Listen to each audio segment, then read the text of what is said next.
I always thank God he gave us Fashola for 8 years. Politically, people attribute all these things to that Tinubu did this and Tinubu did that. It's because the Fashola years have covered up for those bad 8 years. Prior, when Tinubu couldn't even control the disposition of refuse. People have very short memories.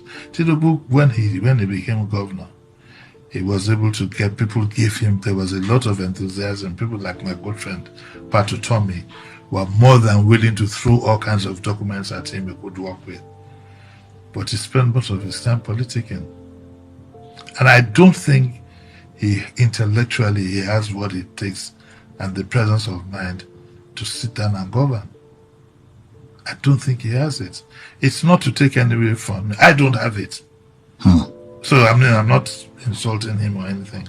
I don't have it because I'm not that kind of person. Fashola is one of the most fantastic guys that have been in governance. He has a very strong mind. He doesn't waver. He doesn't quaver. I don't believe he panders towards anybody liking him or not. He just gets the work done and gets it done quite right. And so I think we give him a lot of credit for that. I think that Ambode was slightly lost at sea. I think he was lost at sea, and I think he had some personality traits that he was vengeful. He had an agenda that was certainly not in the interest of the state. But I think the current gentleman, for the first 4 years, was slightly lost at sea because of the big boss's ambition. But since the gentleman has moved upwards, you can see he has picked up and is doing quite well. So that is my own. I don't want to argue it with anybody. That is the way it has come out.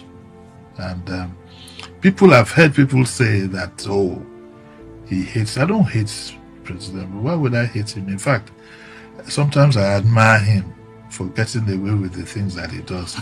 I wish I had that, but I'm not somebody I'm always on the straight and narrow. And I don't. His methods are particular, but I admire him for and look, he got where he wanted. But when I talk about capability, I want to say this I don't want to be nasty or anything, but who would ever take over a whole country? And the minute he signs, he makes a policy statement. Nobody well trained does that. I'm from the Unilever School of Management. I worked in Lever Brothers for a short time, but within that short time, I know how to get things properly done. If you know what goes into an ordinary dinner in Unilever, my God, who do you think would? That for me is a character flaw.